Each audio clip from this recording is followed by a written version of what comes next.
الحمد لله رب العالمين خالق السماوات والأرضين والصلاة والسلام على سيد الأنبياء والمرسلين وآله وصحبه وأزواجه وذرياته وأهل بيته وعلماء أهل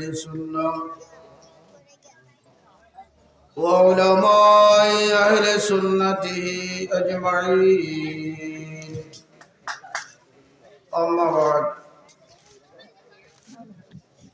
فأعوذ بالله من الشيطان الرجيم بسم الله الرحمن الرحيم واذكروا نعمة الله عليكم الآية الآخر صدق الله المولانا العظيم وصدق رسوله النبي الحبيب الكريم الأمين সকলে মিলে প্রাণ ভরে প্রাঞ্জল ভাষায় নূরে খোদা নূরে মুজাসসাম যাকে আল্লাহর নিজ নূর দ্বারা সৃষ্টি করা হইয়াছে, যিনির দেহের শরীর মোবারকে কোনো ছায়া ছিল না, যিনির দেহ মোবারক নূর, প্রস্রাব পায়খানা মোবারক নূর, যিনি হাজির ও নাজির গায়েবের খবর দাতা, বেনজির বেমিসাল, সেই নূরুন আলা নূর নবী নবীউল আম্বিয়া আহমদ মুজতবা মুহাম্মদ মুস্তাফা সাল্লাল্লাহু আলাইহি ওয়াসাল্লামের উপরে মহব্বতে কয়েকবার দরুদ শরীফ পাঠ করুন। সালাতুন ইয়া রাসূলুল্লাহ আলাইকুম সালামুন ইয়া হাবিবাল্লাহ আলাইকুম সালাতুন ইয়া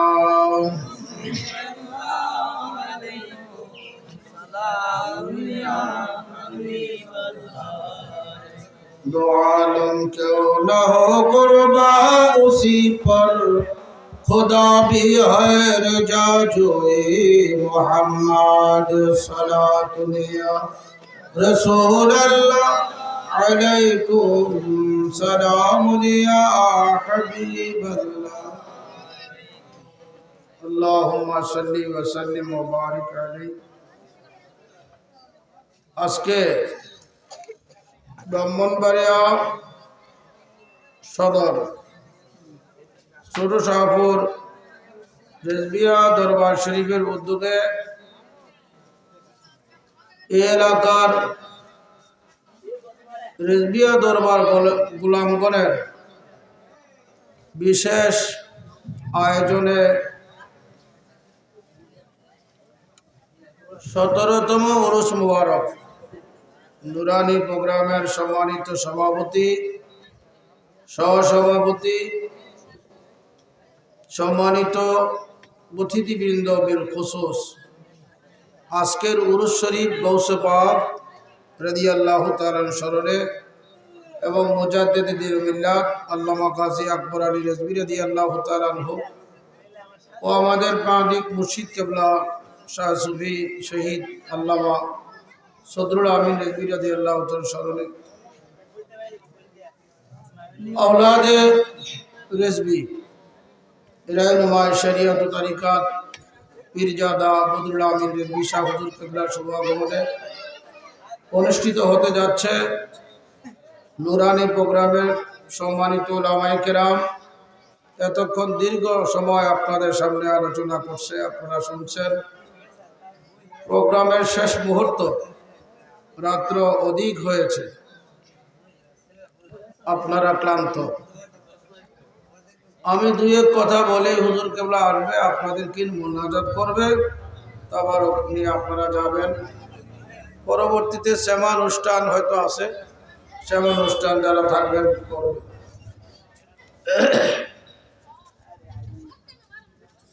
ওয়াজ নসিহতের উদ্দেশ্য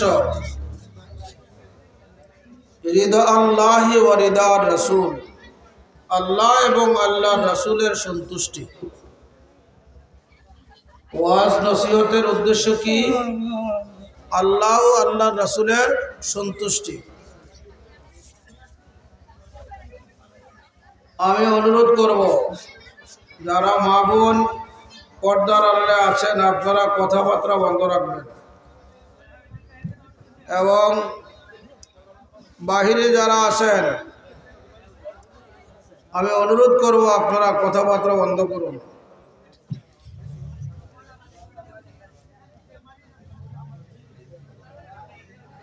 অপাত্রে কোনো কিছু রাখা যায় না। ভালো জিনিস ভালো পাত্রে রাখতে হয়।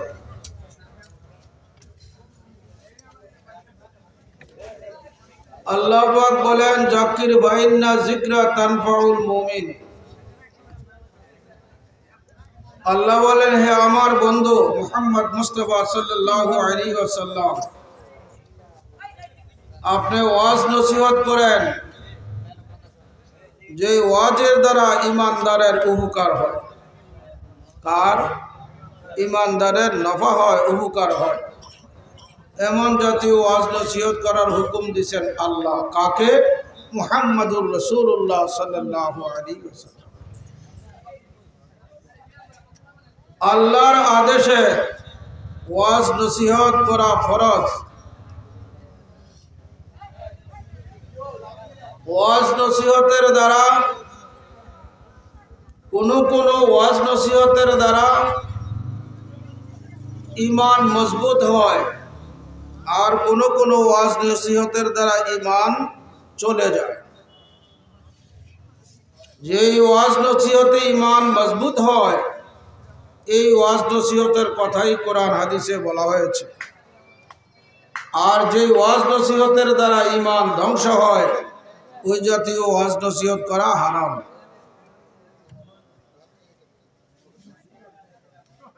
ভাইরা আমার, আল্লাহ প্রদত্ত যত ক্ষমতা আল্লাহ নবীজিকে দিয়েছে, তত ক্ষমতায় তত গুণে নবীজিকে মানার নাম ঈমান। তত গুণে মানার নাম কি? ঈমান। মনোযোগ, গভীর খেয়াল। ঈমানের সংজ্ঞা দিতে গিয়ে আকায়েদের কিতাবসমূহ লেখছেন, আল ঈমানু হুয়া তাসদীকুন নবী সাল্লাল্লাহু আলাইহি ওয়াসাল্লাম বিমা জাআ মিন ইনদিল্লাহি তাআলা। ঈমান হচ্ছে হুজুর সাল্লাল্লাহু আলাইহি ওয়াসাল্লাম আল্লাহর পক্ষ থেকে যা নিয়ে দুনিয়াতে শুভ আগমন করেছেন, সকল বিষয়কে তাসদীক করা, সকল বিষয়গুলোকে সত্যায়ন কালবের দ্বারা করার নাম হচ্ছে ঈমান।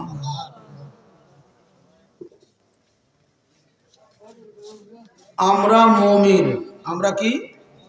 সবাই বলেন, আমরা কি? মুমিন হইতেই পারে না ঈমান বিহনে। মুমিন হইতেই পারে না ঈমান বিহনে। আগে মুমিন না আগে ঈমান? সবাই বলেন, আগে ঈমান। ঈমান গ্রহণ করার পরে হয় মুমিন। যে ব্যক্তি মুমিন হয়, আল্লাহ তার বিষয়ে বলছেন, নবীজির একটা নাম মুমিন। মনোযোগ, আল্লাহর একটি নাম মুমিন, আমাদেরও একটি গুণ মুমিন। এখন তিনজন এর খেতাব হচ্ছে মুমিন। জানতে হবে আল্লাহ মুমিন কোন অর্থে, নবীজি মুমিন কোন অর্থে, আমরা মুমিন কোন অর্থে।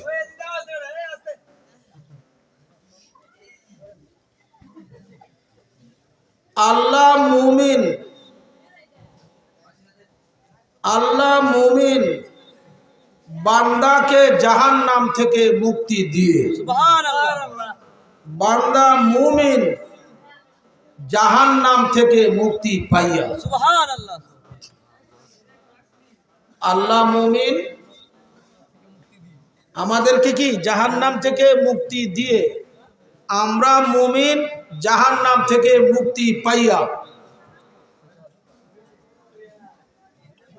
মুমিন হয় ঈমানের দ্বারা, যিনি ঈমান তিনি মুহাম্মাদুর রাসূলুল্লাহ সাল্লাল্লাহু আলাইহি ওয়াসাল্লাম। আমাকে প্রশ্ন করা হবে, আপনি নবীজিকে মুমিন বলেন? হ্যাঁ, নবীজির একটি সিফাত গুণ আছে, তিনি মুমিন। এখন প্রশ্ন, নবীজি তো ঈমান, আবার মুমিন? উত্তর, আমাদের ঈমান বিল গায়েব। আমাদের ঈমান কি? ঈমান বিল গায়েব। আমরা অদৃশ্যে বিশ্বাস করে মুমিন। নবীজির ঈমান বিশুহুদ। খুব মনোযোগ। আল্লাহ যখন নবীজিকে আল্লাহর নূর দিয়ে বানাইলেন, তখন আল্লাহ বলেন, কাল্লিম মাই হাবিবি, বন্ধু আপনি আমার সাথে কথা বলেন। জোরে বলুন সুবহানাল্লাহ। কে বলছেন? আল্লাহ। বন্ধু আপনি আমার সাথে কি বলেন? কথা বলেন। কি কথা বলবে? আল্লাহ তখন নবীজির সামনে। জোরে বলুন সুবহানাল্লাহ। আল্লাহ তখন নবীজির সামনে। নবীজি আল্লাহকে দেখছে কিনা? দেখছেন। দেখেই নবীজি আল্লাহকে বললেন, লা ইলাহা ইল্লাল্লাহ, লা ইলাহা ইল্লাল্লাহ।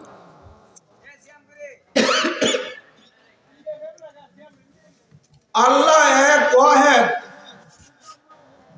আল্লাহর সাথে কোনো শরীক নাই। এই সাক্ষী কে দিছে? নবীজি। আপনারা বলেন না কেন? দীক্ষা দিছে না দীক্ষা দিছে? নবীজি যদি বলতেন আল্লাহ দুই, বান্দা মানতে বাধ্য, যেহেতু তিনি ঈমান, যেহেতু তিনি মুখবির। লা ইলাহা ইল্লাল্লাহ খবর, মুখবির হচ্ছে মুহাম্মাদুর রাসূলুল্লাহ। বোঝেন নাই? লা ইলাহা ইল্লাল্লাহ সংবাদ, ওই সংবাদের সংবাদদাতা হচ্ছে মুহাম্মাদুর রাসূলুল্লাহ সাল্লাল্লাহু আলাইহি ওয়াসাল্লাম। কিছু সংবাদ দেখে, কিছু সংবাদ না দেখে, লা ইলাহা ইল্লাল্লাহ আল্লাহর ওয়াহদানিয়তের সংবাদ নবীজি দিয়েছেন। দেখা দিছে না না দেখা? উত্তর দেন না কেন? আল্লাহকে নবীজি দেখেছেন। তাই হুজুরের ঈমান হচ্ছে ঈমান বিশুহুদ। সৃষ্টির কোনো ঈমানের মতো নয়, সৃষ্টির কোনো ঈমানের মতো নয়। আর আমাদের ঈমান হচ্ছে ঈমান বিল গায়েব। ঈমান বিল গায়েব হচ্ছে আল্লাহর ওয়াহদানিয়তের স্বীকৃতি। কার মাধ্যমে? যিনি ঈমান তিনি নবী মুহাম্মদ মুস্তাফা সাল্লাল্লাহু আলাইহি ওয়াসাল্লাম, তিনির মাধ্যমে। জোরে বলুন সুবহানাল্লাহ। খুব গভীর খেয়াল। আমরা একবার পাঠ করি সকলে উচ্চ স্বরে, লা ইলাহা ইল্লাল্লাহ। পড়েন, লা ইলাহা ইল্লাল্লাহ। অর্থ কি? আল্লাহ ভিন্ন কোনো মাবুদ। আল্লাহ যদি লা ইলাহা ইল্লাল্লাহ পাঠ করে, আল্লাহ যদি লা ইলাহা ইল্লাল্লাহ বলে, তখন আর আল্লাহ আল্লাহ থাকে না, বান্দা হয়।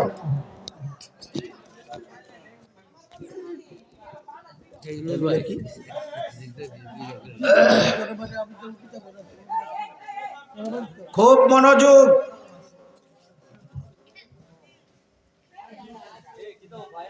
আল্লাহ লা ইলাহা ইল্লাল্লাহ বললে আরেক আল্লাহ প্রমাণ হয়, আল্লাহ তখন বান্দা হয়। নাউজুবিল্লাহ বলেন। তাই আল্লাহর নিজ নূর দিয়া নবীজিকে বানাইয়া আল্লাহকে, দোস্ত তুমি আমাকে স্বীকার করো লা ইলাহা ইল্লাল্লাহ বলে, আর আমি তোমাকে স্বীকার করলাম মুহাম্মাদুর রাসূলুল্লাহ সাল্লাল্লাহু আলাইহি ওয়াসাল্লাম বলে। জোরে বলুন সুবহানাল্লাহ। ভাইয়েরা আমার, বিশুদ্ধ অন্তরে যদি কেউ নবীজিকে সর্বগুণে মানিয়া একবার পাঠ করে লা ইলাহা ইল্লাল্লাহ, কতবার পড়ছেন? হুজুর সাল্লাল্লাহু আলাইহি ওয়াসাল্লাম বলেন, যে ব্যক্তি ঈমান আকীদা বিশুদ্ধ রেখে একবার পড়বে লা ইলাহা ইল্লাল্লাহ, তার 4000 গুনাহ মাফ হয়ে গেছে। কত হাজার? যদি পাঠকারী ব্যক্তির 4000 গুনাহ না থাকবে, তো আবিহি ওয়া উম্মিহি, তার মা অথবা তার বাবার 4000 গুনাহ মাফ হয়ে যায়। যদি তার মা বাবারও না থাকে, ও আসদিকাইহি, তার যারা হিতাকাঙ্ক্ষী বন্ধু, ওই ইমানদার ব্যক্তির লা ইলাহা ইল্লাল্লাহ একবার বলার উসিলায় তার বন্ধু বান্ধব, স্ত্রী পুত্র যদি থাকে, সন্তানাদি থাকে, তার উসিলায় তাদের 4000 গুনাহ মাফ। আর তাদেরও যদি না থাকে, ওয়ালি জিরানিহি, তার পড়োশির মধ্যে যদি কাহারও 4000 গুনাহ থাকে, এই ব্যক্তির পাঠ করার উসিলায় পড়োশির 4000 গুনাহ মাফ হয়ে যাবে। লা ইলাহা ইল্লাল্লাহ কালিমা শরীফের মর্যাদা আছে কিনা? কার কারণে? জোরে বলুন, কার কারণে? নবীজির কারণে। যেহেতু প্রিয় নবী মুহাম্মদ মুস্তাফা সাল্লাল্লাহু আলাইহি ওয়াসাল্লামের জবান মুবারকে বলছে লা ইলাহা ইল্লাল্লাহ, এই জন্য এই কালিমা শরীফের এত মর্যাদা। এটা তো ইমানদার মুসলমানের বিষয়। আর যদি কোনো ব্যক্তি কাফের হয়, মুশরিক হয়, কাফের কুফরি সারিয়া, মুশরিক শিরিক সারিয়া যদি একবার বিশুদ্ধ অন্তরে পাঠ করে লা ইলাহা ইল্লাল্লাহ, তার শিরিকও মাফ, কুফরি মাফ, তার কলবে আসবে মুহাম্মদ মুস্তাফা সাল্লাল্লাহু আলাইহি ওয়াসাল্লামের প্রেম ভক্তি ভালোবাসা। জোরে বলুন সুবহানাল্লাহ।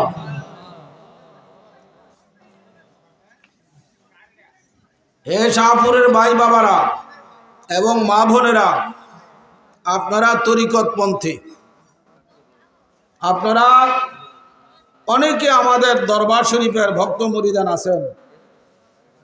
আমার দাদা হুজুর কেবলা আমাদেরকে মুরিদ করে বলছে, বাবা শ্বাসে প্রশ্বাসে লা ইলাহা ইল্লাল্লাহ, লা ইলাহা ইল্লাল্লাহ, লা ইলাহা ইল্লাল্লাহ, লা ইলাহা ইল্লাল্লাহ, এই জিকির করার কথা বলছে। বলেন, বলছে কিনা বলেন? তাই আজকে আমি এই মাহফিলে জামানার মুজাদ্দিদের এই বাণীটা স্মরণ করে দিলাম, বৃথা যাবে না, বৃথা যাবে না। ধর্মীয় একটি মাসালা শিক্ষা গ্রহণ করলে 1000 রাকাত নফল নামাজ পড়লে যে সওয়াব, এর চাইতেও অধিক সওয়াব আল্লাহ একটি মাসালা শিক্ষার দ্বারা বান্দাকে দান করে। সুবহানাল্লাহ। ভাইরা আমার,